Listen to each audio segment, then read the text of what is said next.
If you're a real estate investor and are wondering how to raise and leverage private money to make more profit on every deal, then you're in the right place. On Raising Private Money, we'll speak with new and seasoned investors to dissect their deals and extract the best tips and strategies to help you get the money, because the money comes first. Now here's your host, Jay Conner.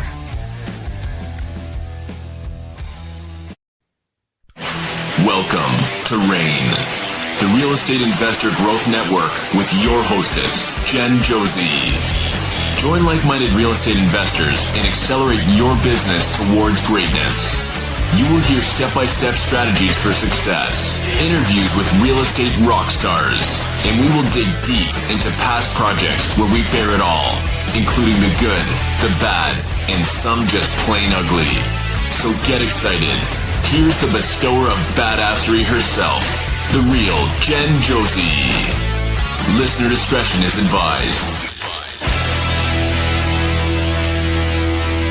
Hi, and welcome back. I'm Josey, creator of RAIN, the Real Estate Investor Growth Network. Whoop, whoop. On today's episode, we have a guest that will be sharing their badassery.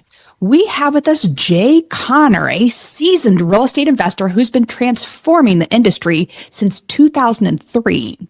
Early in his career, Jay relied heavily on traditional bank financing, complete with hefty down payments, origination fees, and personal guarantees. But when the 2008 market crash hit, his banker cut him off, forcing him to rethink everything he knew about financing deals. That's when Jay discovered the power of private money. Fast forward to today, Jay has perfected a repeatable system for raising millions in private funds, enabling him to achieve consistent 7-figure profits and work less than 10 hours a week. It's my pleasure to have him on the show, so welcome, Jay Conner.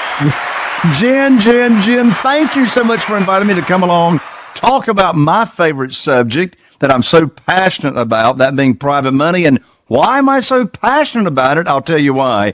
Because ever since I learned about private money in January of 2009, I've never missed out on a deal for not having the funding. I know what it feels like to miss out on deals, but I haven't missed out on a deal since 2009. And you know what I love? One of the reasons I love private money so much is because you're able to raise it and attract it without ever filling out applications, without ever having your credit pulled, and without ever having to ask anybody for money.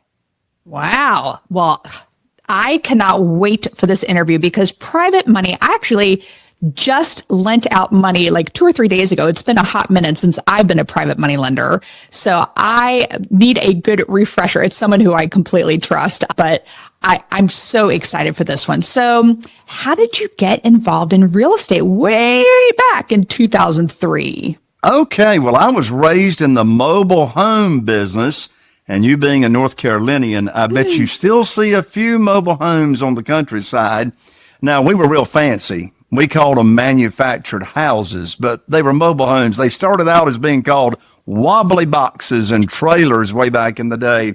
And you know what's interesting, Jen? My dad, Wallace Conner, he's now 91 and a half years old, and he makes sure you know about the half.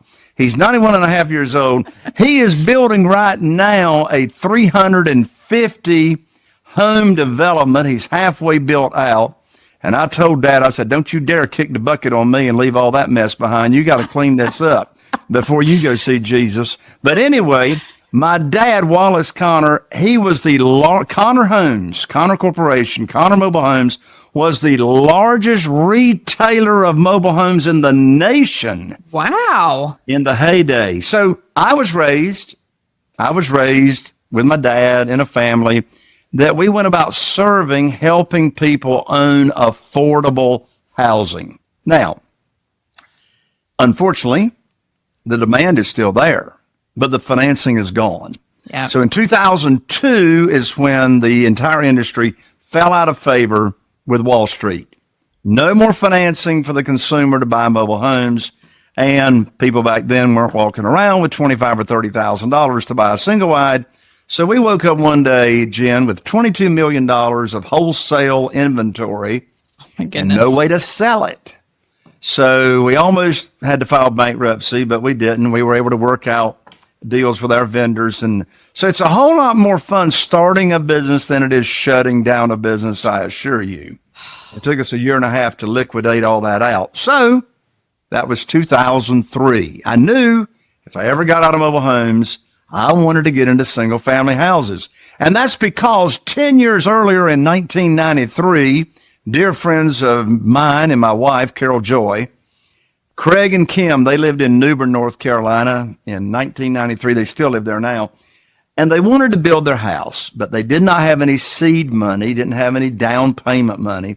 Well, Kim's daddy lived down in Florida at the time, and he was a full-time real estate investor.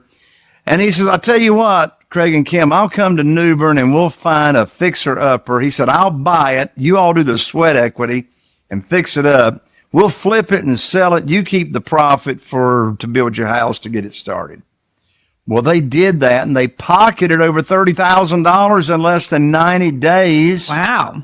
And I went, wait a minute, there's something wrong with this picture. I'm busting my butt trying to make $3,000 on a single-wide mobile home, and they made $30,000 in less than 90 days. I said, if I ever get out of the mobile home business, I know what I'm doing. 10 years later, the opportunity came along, and I said, okay, I am getting in single-family houses. So that's how we started. Of course, back then, I really didn't know what I was doing. If you're listening to this show, for goodness sakes, don't make the stupid, idiotic mistake I did when I started out. I relied on my experience to be my own coach. Well, that was stupid. I didn't know what I didn't know. Single-family houses are not mobile homes on a retail sales center. So my first 6 years, I tried to navigate this industry on my own, and it was okay, but my lands, Jen, I lost hundreds of thousands of dollars and not knowing what I was doing. And so my point is, if I'd had a mentor or a coach like Jen when I started, boy, wouldn't things have been different. But anyway, that's why I was involved and why I was interested to get in single-family houses, and that's why I started this all the way back in 2003.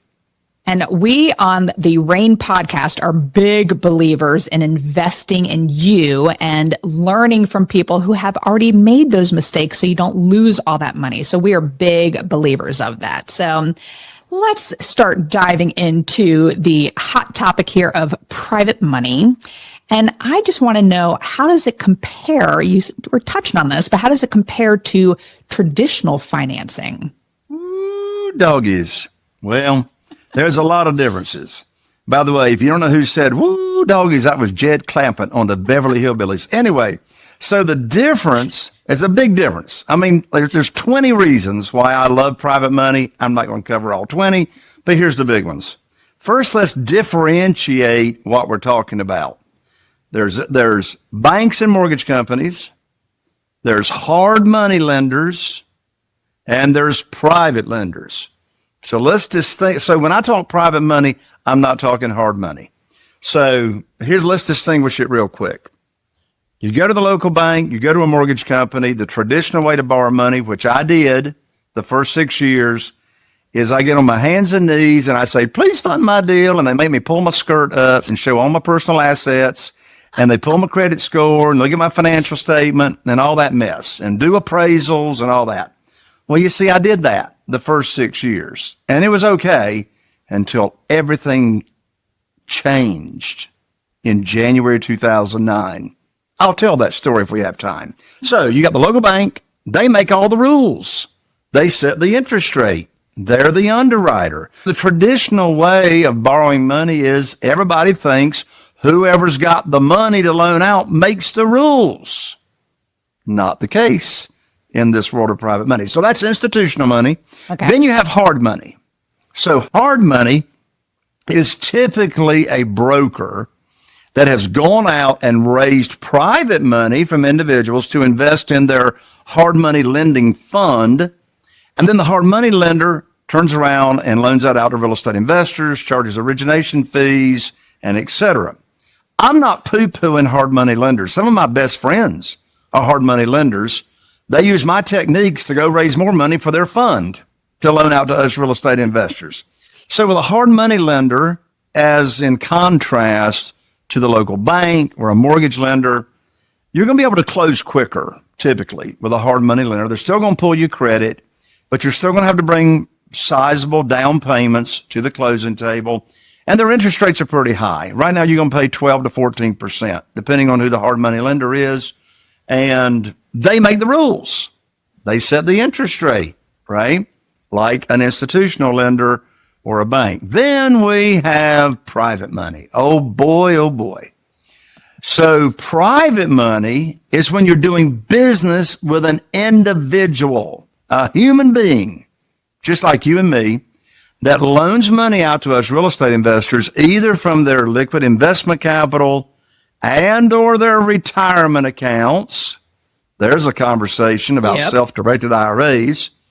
And so they're people that are interested in real estate, but they're looking for a high rate of return safely and securely, but they don't want to go negotiate deals. They don't want to go find deals. They don't want to oversee projects. They just want to sit back. Well, one reason I love private lenders is because I've been paying all my private lenders. I got 47 private lenders right now, loaning money on our deals, investing in our deals. I've been paying them, Jen, the same thing since February 2009, 8%. No points. 8%. Wow. No points. And people say, Jay, how in the world do you do that? No points, and your private lenders are ecstatically happy. I can tell you why. Here's what's interesting. Not one of my 47 private lenders ever heard of private money. They never heard of self-directed IRAs until I did what? Until I put on my teacher hat, my private money teacher hat, and I started teaching people in my own network what private money is, what self-directed IRAs are. And as a result, I've never asked anybody for money. I've never pitched a deal in my life. And they say, Jay, how in the world do you get your deals funded and you never pitch a deal? Well, here's the secret sauce. And I'm going to turn it back to you, Jen. Here's the secret sauce. You see, the worst time to be raising private money is when you need it for a deal. That's for goodness sakes. Here's a writer downer. Desperation has a smell to it. Desperation's got a smell to it, right? So how do we fix that? How do we fix that? Oh boy, Jen's writing that one down right there. How do we fix that? Here's the answer. Here's the magic. We separate the conversations. Listen, this is critical. Critical. We separate the conversations between teaching people in your own market. I mean, people in your cell phone, you go to church with them, you play golf with them, you see them regularly, wherever you see people regularly, you know, that trust and credibility and likability meter is already high. You got the relationship with these people. So we teach them about this world of private money, either one-on-one, or you can do a private lender luncheon. I mean, it takes the same amount of time to teach the program to 20 people as it does one. I've raised $969,000 in new private money, just one luncheon by teaching, but by having no deal attached to it. And you see, none of my private lenders ever heard of this world until I taught them and about self-directed IRAs and how they can use their retirement funds to earn either tax-free or tax-deferred unlimited money per year. So you teach. Now, I don't have to ask them if they're interested. They're going to run me down because look, right now, I just checked this out, Jen. Last week, the national average in a savings account in the local bank is less than 0.25%. Yep. Now, you can put your money in a CD and you can get 3%. A year ago, you could have gotten 5%, and it's coming down pretty quickly. But you come along and get 8%, well, that's a whole lot more money. Anyway, so I teach them the program, and they tell me how much they got to work with, how much they want to start with. If they have retirement funds and they're not happy with those, I'll introduce them to the rep that I recommend at a self-directed IRA company. They'll move their money over with no tax consequences, and they're ready to go. Now, I'm going to share right now the exact script as to how I get my deals funded by my private lenders, and I never ask for money. So, Jen, I know you'll play along with me. Let's hypothetically suppose that you're one of my new private lenders. And let's hypothetically suppose we've known each other for a while. We go to church together or whatever. And so I taught you about this opportunity in this world of private money. Now, let's also suppose that you said, well, I'm interested in that, in the self-directed IRA thing. Let's suppose you had $150,000 with a previous employer in a 401k, and you're not happy with what it's doing. You're sick and tired of the volatility of the stock market and all that. So I introduced you to my self-directed IRA representative that I recommend. And you liked them, and so you moved a couple of weeks ago that $150,000 to the self-directed IRA company. And now you're ready to earn money on that retirement funds. So you've told me, Jay, I'm ready. Let's go. I said, okay. So let's say I call you up in about a week. I'm now going to give the script to what I call the good news phone call. The good news phone call. So I dial you up and you answer the phone and we have a little chit chat. Here's the script. I say, Jen, I've got great news for you. I can now put your money to work. You see, I've got a house in Newport under contract with an after-repaired value of $200,000. Now, the funding required for the deal matches up to what you've got in your IRA, $150,000. And so the closing is going to be next Friday. I'll need for you to wire your funds from your self-directed IRA account to my real estate attorney's trust account by next Thursday. And I'm going to have my real estate attorney email you the wiring instructions. That's the end of the conversation. Now let's unpack. Let's unpack why Jen is ecstatic that I gave her the good news phone call. Number one, she moved her money over to the self-directed IRA company at my recommendation. She loves the program, so she's moved her money over, and she trusted me. I introduced her to the self-directed IRA company, so she's moved her money over. She's not earning any money until I put her money to work. Yep. Jen, so I am ethically bound to invest Jen's money because she moved it over there to the self-directed IRA company. Secondly, Jen knows I'm not going to bring a deal for her to fund unless it matches the criteria of the program that I already taught her. For example, I told her the after-repaired value is $200,000. I told her the funding required is $150,000. That matches the program. I'm not going to have her invest more than 75% of the after-repaired value. I didn't say 75% of the purchase price.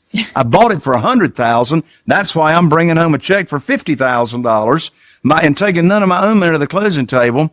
My real estate attorney's check that I pick up after closing is called excess cash to close. And I love me some excess cash. So unpacking that, the most stupid question I could have asked Jen was, do you want to fund the deal? Of course she wants to fund the deal because her money is just sitting there until I put her to work. Bottom line, separate conversations. Never talk about a deal you're looking to get funded in that initial conversation. First, teach. Share the opportunity, how it works, and then you come back with the good news phone call.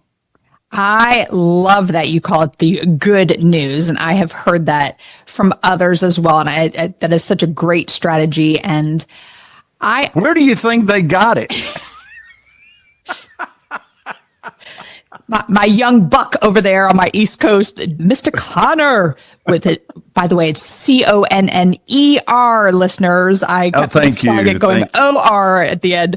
But you started talking about something here, and that excess cash to close. And in your write-up that we get prior to the interview, you talk about cashing 3 big checks on every deal. So can you break that down, what those 3 checks are and how they work? I think we already heard the first one. It actually can be more than 3. There's going to be a minimum of 2 and then maybe more. So here's how it works. Your first check, as I just explained, is when you buy. Now here's a double check. Here's another writer downer. When you're paying all cash with private money on a deal, which by the way, I'm a pretty good negotiator, but only 13% of all them for sale by owners will sell to me creatively, subject to the existing note or seller finance, and the other 87% require all the cash. So anyway, I digress. When you buy a property, here is a double check. If renovation is required, if there's distress and a renovation or rehab is required on that single family house, here's the writer downer, if you cannot bring home a big check when you buy, you're paying too much for the house. You're paying too much for the house if you can't bring home a check, following the criteria of how I do it, right? So you're going to get a big check when you buy. Some people ask me, they say, Jay, what's the quickest way to get a lot of money in my checking account in real estate? Private money. Yep. Because you're going to bring home a big check, right? And if you can't of course, the majority of that big check you're bringing home is for the renovations, for the rehab. But you should have some extra equity in there as well that you are bringing home when you buy. I mean, it's like, who wants to get paid to buy houses, right? So the second check that you can get is if, it's a big IF, if you are selling the house on lease purchase or rent to own. So if you're selling it on rent to own or lease purchase, your second check is collecting from your rent to own buyer what we call a large non-refundable lease option deposit. The legal term is actually an option fee. They're paying you a fee for the option, not the obligation, but the option to buy that property within a certain length of time at a predetermined price. Now, if they don't cash you out, you can sell it again on lease purchase and get another non-refundable option fee. But then eventually, whenever you cash out the house and you actually transfer title and ownership, that's when you get your final check, which is the difference between what you sell it for, less realtor fees if you're putting it in the multiple listing service like I do, less what you still owe the private lender or the private lenders, which would be your original principal loan amount. We don't pay principal and interest payments. We either just let the interest accrue if we're doing a flip, or if we're selling it on lease purchase, if I got money coming in per month, I want money going out per month, cash flow. So we only pay interest and not principal and interest to our private lenders because that's a win for them and it's a win for us. If I pay principal and interest payments, they don't have all their money invested. I'm paying it down and they don't earn as much money. And interest-only payments are smaller and helps my cash flow. So the interest-only part of all this is a win for all parties. Okay, so break this down for me a little bit further. So you are purchasing a property, say it's $100,000. You are borrowing $150,000. We're going to use the same example, and it's a 200,000 ARV. And you do the renovations, and then you get someone to do the lease option, and they get that very hefty, not down payment. What was the term you said? Yeah, non-refundable lease option deposit or option fee. Yeah. And so what is the time frame of them actually purchasing the house from you, the people who have just moved in and given you that non-refundable deposit? Sure. So I give them 12 months, and I'm a little different, Jen. You got a lot of real estate investors out there, no disrespect, but you got a lot of real estate investors out there. I mean, you're in the world, you know a lot of them, that leave it to the lease purchase buyer or the rent to own buyer to their own devices to get their credit cleaned up and cash out. The fact of the matter is less than 5% ever will. Wow. If you leave them to their own devices. I don't do that. I force them into credit repair. I mean, these people are wanting to own a property, so I feel obligated to help them own. So I force them in credit repair, and it is a babysitting business, is what it is. So we hold their hand, we make sure the disputes are sent into the credit repair company that we use. That's why 80% of our lease purchase buyers actually cash out and own, because we force them to do it. Some real estate investors would say that's pretty stupid, Jay, because when you sell that house, your earning potential is gone because you've sold it. Well, that's okay. I'm in a small market. My total market's only 40,000 people. How much goodwill do you think I've gotten over the years by helping all those people? Right. 81% of people can't even go to the local bank and get a mortgage today. But now we got a pathway and a way that people can own a home that would love to own a home. So, sorry, I got on my soapbox about selling on lease purchase. No, so then they are just refinancing it into their own name, or are they paying it off? Well, when we sell on lease, that's a good question. When we sell on lease purchase or rent to own, that's one and the same thing, just different words. We're not transferring title or ownership. So this is not owner financing or seller financing with me being the bank. We tell them when we're sitting down at the closing table, and my real estate attorney handles it, we say, for all practical purposes, this is your house. You can paint the walls. You can do anything you want to. You can't do anything structural. Can't do anything structural to the house, but cosmetic, have at it, whatever you want to do. And then we say, and we're going to transfer ownership and title and deed when you are ready for a mortgage. So while they're living in the house, they're paying us rent for the house, and that non-refundable lease option deposit or fee that they paid us up front. Say, for example, on a $200,000 house, I'm going to collect at least a $10,000 non-refundable lease option deposit. So if and when they get ready for a mortgage, I'm going to apply that $10,000 to their closing cost, to their down payment, to their purchase price. If they move out, it's non-refundable. And then it's at that point, I bring it in as income on the balance sheet as a forfeited deposit, and then I can go sell it again. So that's a 30,000-foot, 5-minute seminar on rent-to-own lease purchase. All right. So now let's talk about your lender. So your private money lender, they lend you the $150,000 for this property, and they are getting interest-only payments, or is it a balloon payment at the end? It depends on if it's a flip or if we're selling it on rent-to-own.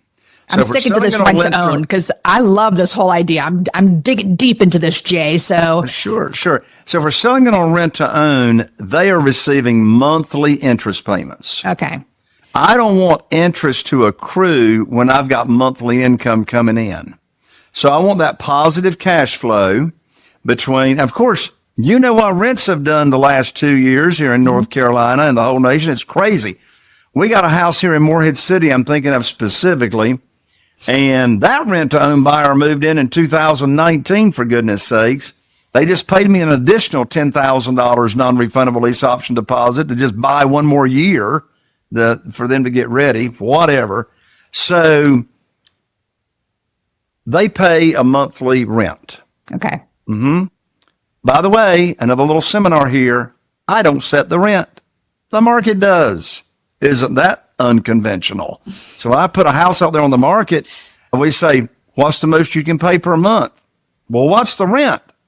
The rent is what somebody can pay the most per month, because whoever can pay the most per month and give me the most down is going to be the winner of this home. Anyway, I digress again. So they're paying me a monthly rent.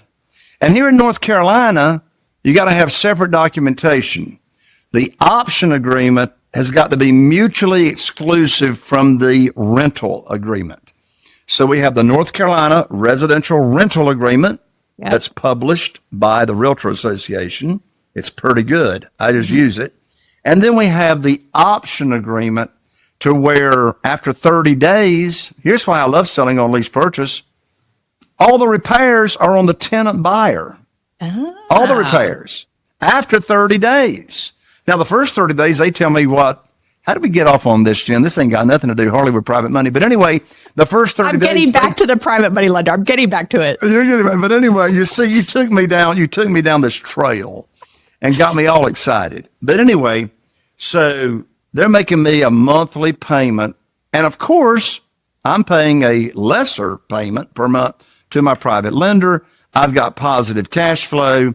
And so that's the way that works. And of course, the private lender does not get paid off until we're selling the house and cashing out. That's where I was leading. So if I was your private money lender, which you educated me, you put on your prop. I love people who bring props to podcasts here. You had your teacher hat on. You taught me to transfer my money from a 403B, by the way, because I'm a former school teacher, into a self-directed IRA. And you gave me that great news phone call and you said, I have this deal for you. So I lend you the $150,000.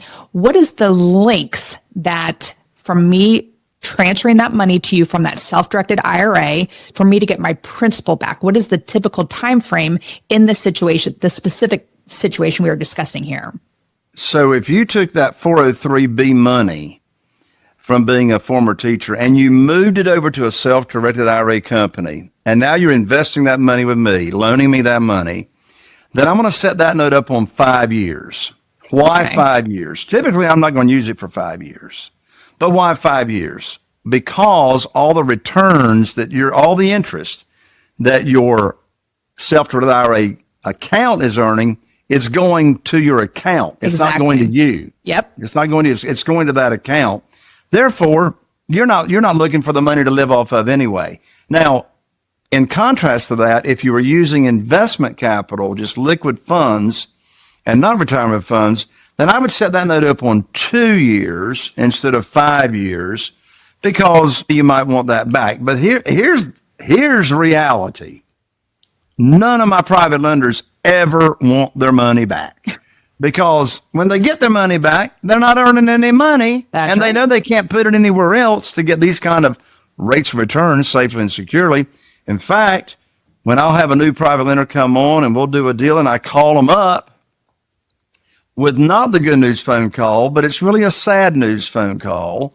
And I call them up and I say, well, we're cashing out this house at 123 Main Street and you're going to be receiving a payoff check for $150,000 for principal from a real estate attorney that's representing the buyer. And we're going to send you the interim interest that you haven't earned. And so I just don't want you to be surprised when you have a $150,000 check show up in your post office box. And then, inevitably, quote unquote, Jay, can't you just keep the money? And the answer is no, I cannot keep the money unless it is secured by real estate. So you see, I don't borrow any unsecured money. I can legally, but we back all those promissory notes and collateralize those notes with the real estate by using a deed of trust here in North Carolina. Most states call it a mortgage. And we back that note by the deed of trust to protect the private lender. A lot of times new investors will say, well, Jay, who is going to loan me money and I've never done a deal in my life? Here's the answer to that question. If you don't pay your private lender, the property does. What's that mean? That means since you're going to give them a deed of trust and collateralize the note, if you don't pay them, they get the property. And actually, because it's a conservative loan to value, they could make more money than the interest you would pay them. But the truth of the matter is they don't want the property. That's why they're investing with you, right? And by the way, your private lenders really are not investing in your deals. They are investing in you. Yes. Agreed. And thank you for saying that. So I'm curious because, like I said, I just lent some money to a fellow investor friend, but I lent it at 10%. What if your people, like, how do you keep them at the 8% level? Because I could get 12 to even 14% sometimes if you compare it to, as you were mentioning, hard money lenders, the rates that they are getting. So how do you keep them happy at that 8%? Well, I keep them happy, first of all, because I always pay them early. So I've got private lenders that are elderly, so they are counting on that monthly income. So we do what we say.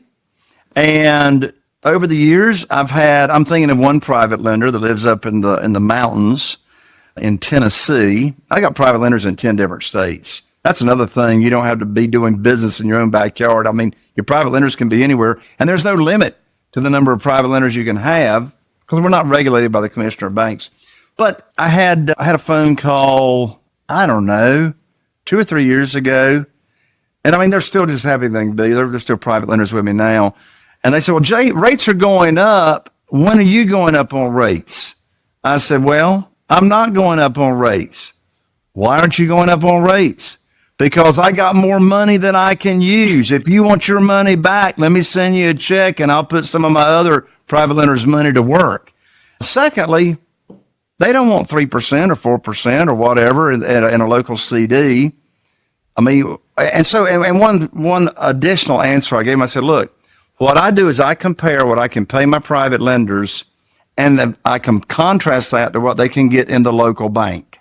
So if you like 3% better than 8%, have at it.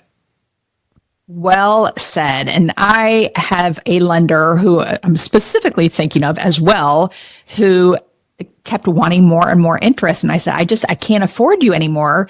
And now I know they are having trouble finding investors to invest with them because they did get a little greedy. But anyway, I want to change directions here because my listeners are typically newer investors, and you were just briefly touching on this, but what is the best way to find private lenders for real estate investing? And more importantly, what are some red flags to avoid?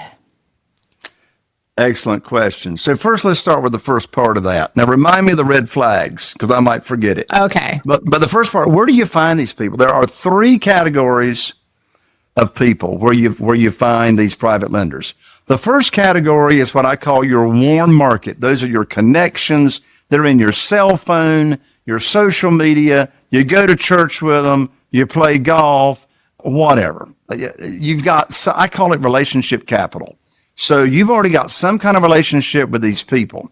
So that's the first category. Now, if you're going to scale your business and you really want to get more private lenders, eventually, depending on the size of your network, you're going to run out of connections. I mean, you're going to burn through your list of inviting them to your private lender luncheon or talking with them about private money. By the way, too bad I didn't have time to tell the story about another way that I got my very first private lender without ever asking for money. That might be part 2 on another show. I don't know. So first category, warm market. Second category, since if you're going to scale, you're going to run out of that after a while. The second category is what I call your expanded warm market. So I teach at my live events and et cetera. I teach how to grow your network very, very quickly because we all know there's a direct correlation between your network and your net worth, of course. Well, let me just give you a big tip right now. How can you explode your network overnight? I can tell you.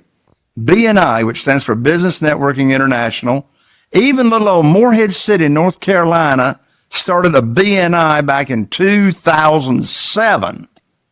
And the way BNI works is they truly only allow one realtor, one real estate investor, one attorney, one electrician, one HVAC, one general contractor, and one essential oil sales lady, if you know what I'm getting at.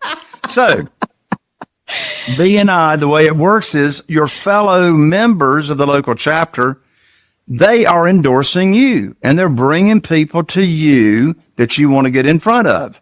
So you take on the real estate investor chair. I promise you, you will be the only real estate investor that's ever asked, probably, to join BNI. And so anyway, you take on the BNI, or the real estate investor chair, and you just tell your fellow members, you have 60 or 90 seconds every week to remind them that, hey, you pay high rates of return safely and securely, and you want to get in front of people who are looking for higher rates, or you want to get in front of people that are retiring or have retirement accounts, and they refer these people to you. I've gotten millions of dollars in private money just from being active in BNI. The third category of where you find private lenders are existing private lenders. Well, not everybody knows a Jen Josey. So how do you find an existing private lender? Well, Here's one of the easiest ways to find them, and that is go to networking events, either virtually or in person, of self-directed IRA companies. Here's what's interesting. Over 70% of account holders in self-directed IRA companies want to be a private lender. They want to loan you money because they don't want to negotiate deals and oversee deals. They just want to get high rates of return safely and securely, totally passively. So, self-directed IRA companies, networking events, 70% of them people are looking for you. However, let's be totally transparent. When you do that, you're not putting on your teacher hat. Because them people already know what private money is. They're like Jen Josey. They know what private money is. So now they're going to have a negotiation conversation. Yep. I don't want to have a negotiation conversation, right? I make the rules. Traditionally, whoever's got the money makes the rules. They underwrite the deals. But in this world of being a teacher and sharing this opportunity with people that's never heard about it, you are your own underwriter. And I you love make that. rules. And I love that you brought up BNI because after I was a teacher, for a hot second, I was in the insurance industry, health insurance industry, and I joined a BNI for that. And I didn't even think of going back as a real estate investor. So that is a great nugget, Jay. Thank you for that one. Some early Monday mornings and Thursday mornings, and I guarantee you'll learn more about private money, and we'll have a party. So do you do video for your podcasts? Yes, we're YouTube, Facebook live stream, LinkedIn live stream on my LinkedIn. That's another way to connect with me, Jay Connor, on LinkedIn as well. So, it's hard to hide. But you didn't do video in the beginning. I'm asking this because I was like legit podcast. I'm in my 5th season, so it's rare to hear anyone go beyond 5. And for you to do it twice a week, I mean, that's a lot of talking. So I'm very, very impressed, Jay. Yeah. But I stuck strong. I didn't want to do the video for the longest time, and now I'm finally releasing everything on YouTube as well. But did you do video from the beginning? Yes, we did video from the beginning. Yeah, we did video from the beginning. And so what we do is we go live on YouTube and Facebook live stream and LinkedIn every Tuesday afternoon, 2 shows back to back from 2 p.m. to 4 p.m. on Tuesday afternoons. And that's live. I mean, that's raw and live. And then my producer, we edit that and then we release it. We're typically about a month out, and we release it on all the podcast platforms, audio only. Wonderful. And when is your conference that you are hosting? Well, we do it February, June, and October. Okay. So the next one that's coming up is the last week of June 25th, 26th, and 27th. And again, just get the book. Let me send this book to you, and you'll get all the information about the live event, the Private Money Conference. I don't know another event like it. I mean, I have private lenders come to the event for you to network with, and we go in the field on a real bus renovation tour, looking at real houses that I'm doing and my team is doing. I teach how to run this business in less than 10 hours a week, how never to get stuck selling a house, how to sell any house in 3 days or less. And I have self-directed IRA company come, and you meet my interior designer that's been with us for 20 years. You meet my general contractors. You meet my realtor. Oh, one session I do is with my real estate attorney, how I get all my title searches done in less than 24 hours for free. So we have a lot of fun. And we have an amazing VIP reception on Thursday evening down at the private beach club, the Dunes Club at Atlantic Beach. That's on Thursday evening. So, yeah, that's the live event. Well, very cool, Jay. I could talk to you all day, but we are going to move into the second part of the podcast here, which is what makes Jay Connor, ER, a badass. And I use the acronym BADASS, and the first letter is B for book. What's a book that's made a huge difference in your life? Oh, my word. So it's the people you meet and the books you read that will take you and continue to grow you personally. And so there's so many books I could share. So I'll share the book that changed my life when I was 24 years old. I was in a very, very bad place. very, very dark, bad place when I was 24 years old. And I woke up one day and I said, there's got to be a better way. And so I went to the personal development section in the bookstore and I bought Og Mandino's book titled University of Success. Oh. University of Success. It's still in print. It changed my life. Nice. I'm going to have to look that one up. All right. The first A in Badass is for advice. You have given us an incredible amount of amazing advice, but I'm curious, what's the best piece of advice you've ever received? Oh, my word. Well, I've received a lot of good advice. Boy, just one. Okay, I'll choose one. This advice was given to me years ago by the legendary godfather of real estate. His name is Ron LeGrand from Jacksonville, Florida.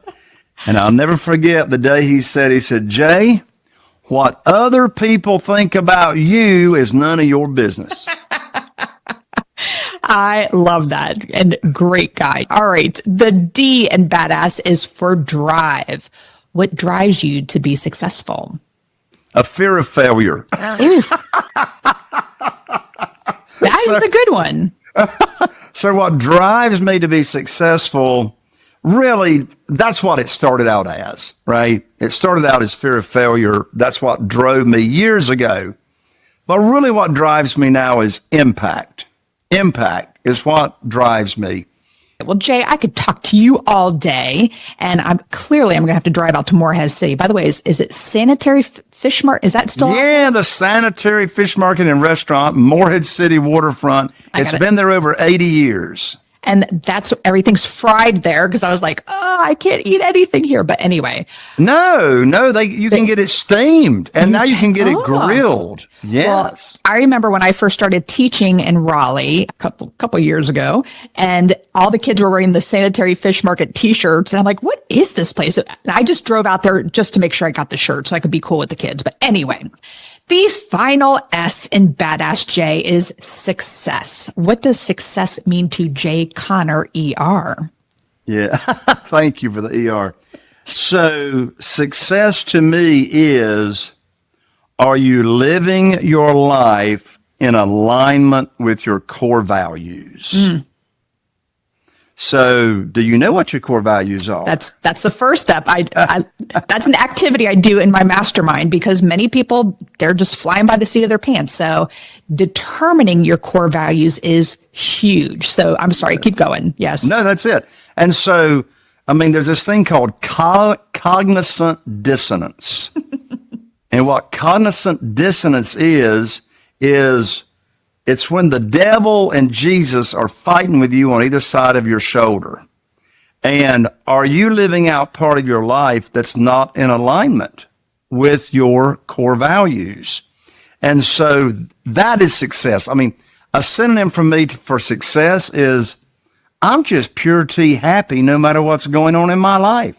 I'm able to rejoice in the midst of everything because my God and my Creator is holding it all together anyway. So success is just being able to rejoice and being full of joy no matter what's going on. Well, I appreciate you sharing your joy today. And this has been a fabulous interview. And one more time, how do the listeners find you? Yes, go to jayconner.com/book. I'll send you the book. I'll send you tickets to the Private Money Conference. Well, this has been a blast, Jay. Thank you so much for being here today. Jen, thank you so much for having me, and God bless you, and have a joyous rest of your day. Well, thank you so much, and that is all. Thank you for listening, and we'll catch you on the next episode. Now, go out there and share your badassery, and don't forget, make it a great day. Take care. Bye-bye. Whoop, whoop. Thank you for listening to RAIN, the Real Estate Investor Growth Network. Be sure to subscribe on your favorite podcasting platform so you never miss an episode. If you need more badassery, you can follow Jen Josey by visiting therealjenjosey.com or become a member of RAIN by registering on rainmastermind.com. Are you feeling inspired by the knowledge you gained in this episode?